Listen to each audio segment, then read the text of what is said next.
Hello everyone, welcome to my channel. My name is Afifa. I'm an environmental engineer based in Dubai. This video is about a book review. It's not a review, it's about how I felt after reading a book. The book is called Middlemarch. In 2025, I'd like to think of the year 2025 as the year I read Middlemarch. And you'll understand why as I speak more about the book. So I wanted to sort of revive my reading habits because lately I've just been busy with work and couldn't find or was too lazy enough to read. So I started getting in touch with reading some of the classics which I loved back when I was young. So this led me to Little Women by Louisa May Alcott, and I devoured the book as if I was reading it the first time.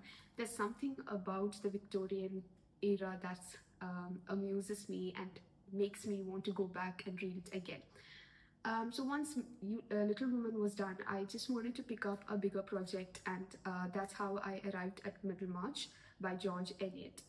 To be honest, I had not heard about this book before, so it was my first time hearing about the book through YouTube and recommendations from fellow readers. So this is the book. As you can see, it's more than 800 pages long. It's quite a big commitment. The language is Old English, so some of the words are now obsolete. Some of the phrases are obsolete. So it is a bit of a challenge to come finish this book. But as people described after reading this book, it is worth the commitment. It is worth the time and effort that you take to read this book. Now, coming back to how I read this, I want to confess that it is not an easy read for normal readers like me. Perhaps I usually read modern books, a little bit of classics here and there, but it was a challenge for me, as in I always had to keep my phone next to me because I was searching the meaning for words, sometimes meanings of entire sentences, because it was a bit hard to comprehend. But one of the decisions that I made when I started reading the book is that I will not let the time that I took to finish this book matter. It doesn't matter if I took 4 months or 6 months or a year perhaps, but I just wanted to the ultimate goal was to have a good read and finish the book in its understanding its full essence. Coming to the book itself, the novel opens with introduction of two sisters, Dorothea and Celia Brooke. And as I swiped through the first pages, I was convinced that I am Dorothea Brooke, the wise, the well-read, the ideological, feminist-minded Dorothea, whose main happiness was to read and gain knowledge, which in later on makes her to give consent to marry a much older, scholarly type Mr. Casaubon, who believes himself to be a scholar and considered everything, including his courtship to Dorothea, being a hindrance to his work. In contrast, Celia was someone who was adored by the society. She was a star at social gatherings. She was pretty, and one of her happiness was to marry a wealthy young man and to get settled and lead a wonderful family life. One of the best things that I felt about Eliot's writing is that she never puts any of her characters in a bad light. As Eliot herself describes, character as a process and an unfolding. So it's not cut in marble. So and that's one of the good things that I felt. She just introduces each of her character in their own point of view. What are their ideals? What are they striving to be? For a large part, Eliot's take on the 1800s still holds true, and in this age and time, and that's what surprises one the most as you read through the book. In any case, as I read through the book, I felt myself more and more relating to Celia, the sister character, and even I would say the Rosamond character, who's another main character who in the book, and I'll come to this later on. Eliot says in one of her opening verses in the book that even though one's deeds or actions are forged by themselves, it is the society that brings the iron. And looking back at my life now, I can easily realize how a lot of my actions were based on societal expectations or norms, how you go ahead and do something just because it is the way it is, and it is, you don't really think twice about is this what I want, or is this what I aspire to be. Eliot's take on society and neighborhood is also equally relevant at this age and time, and I found it just exceptional. So I wish I could write all of the marked notes, and as you can see, I've got a lot of marked notes, sticky notes, quotes that I highlighted, my own reflections written in, and a lot of those stuff. But unfortunately, I don't have the time. But I'll just quickly summarize some of the really good verses that stuck with me. Now, coming to Eliot's take on society and neighborhood throughout the novel, it's just exceptional the way she's written how the society responds to certain actions, how the society responds to the general happenings around the neighborhood and such.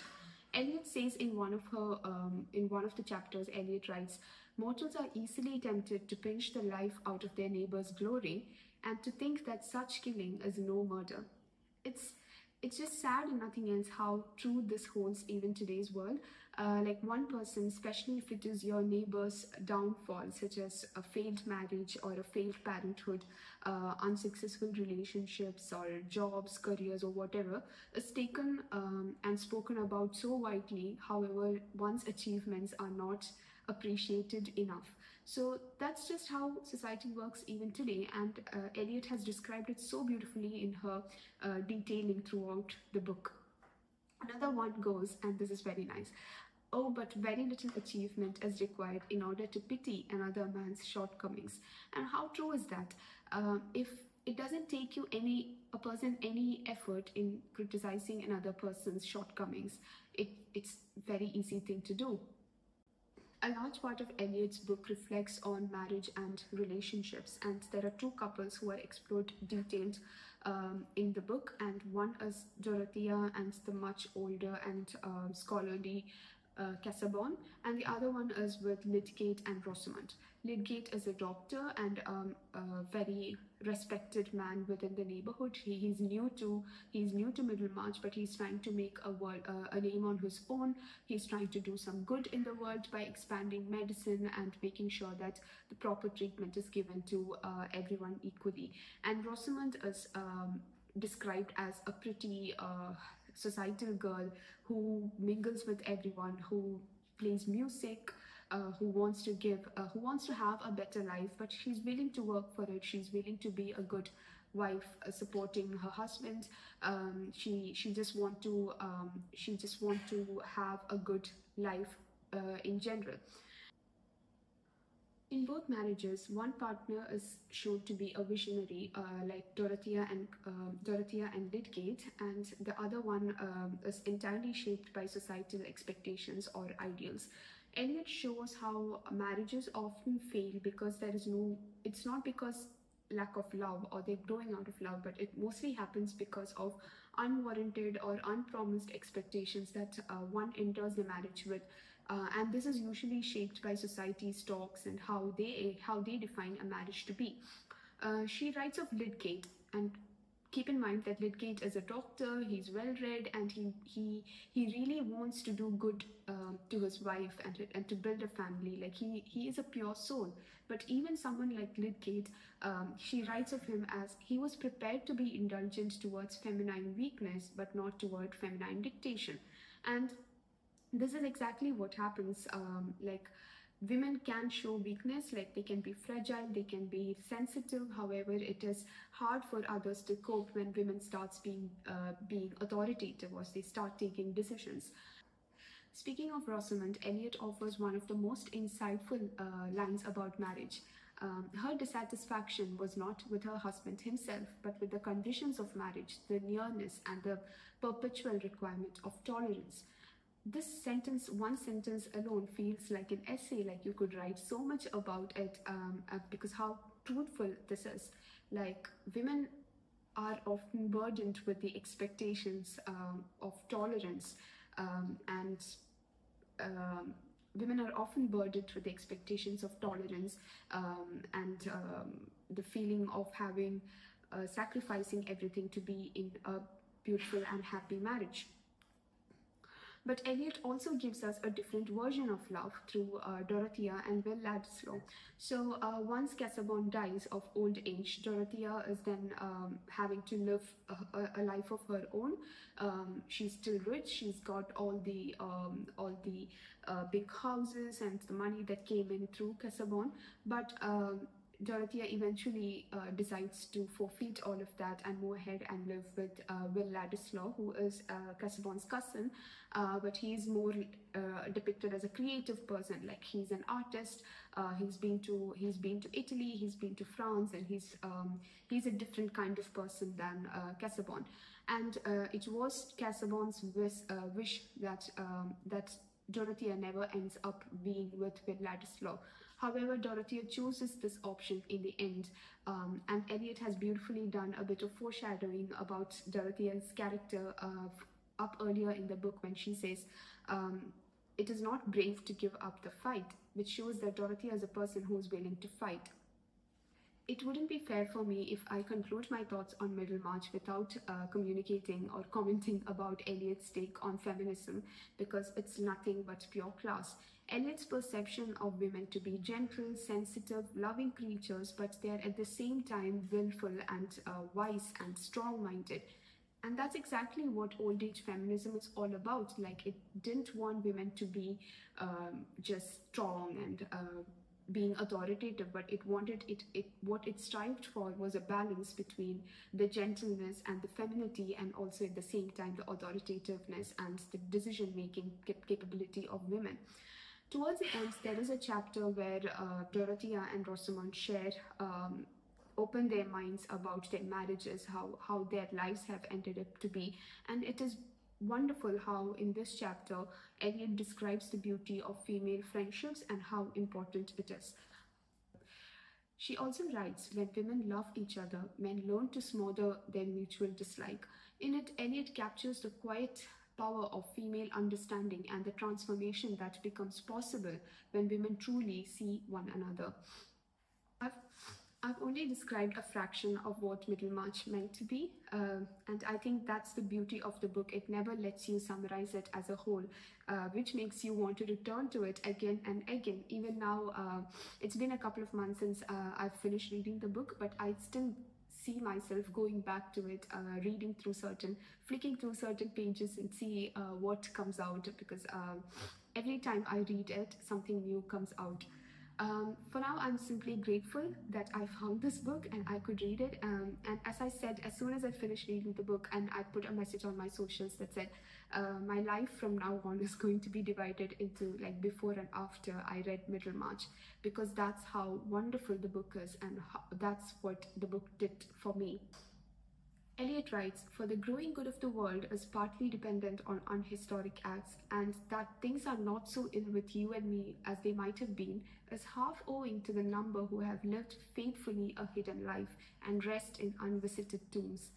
And this is something that I truly, and I've thought about this before as well, like even before I came through this book, and I've written articles about this, how lucky we are to have lived a life that's so easy and convenient. And that's partly because of all the people who have lived before us and who have sacrificed so much, or who have strived for a change in the world. And very often as we move ahead with our lives now, we tend to forget all these unhistoric acts and the people who are like silently laying down in their tombs now. But we should all be grateful of the life we've been given with, and be mindful of the fact that there have been people who have struggled before us, and we should be grateful for the fact that they did this so that we can enjoy a much easier life. And which brings me to to another quote where Eliot says, what do we live for if it is not to make life less difficult to each other?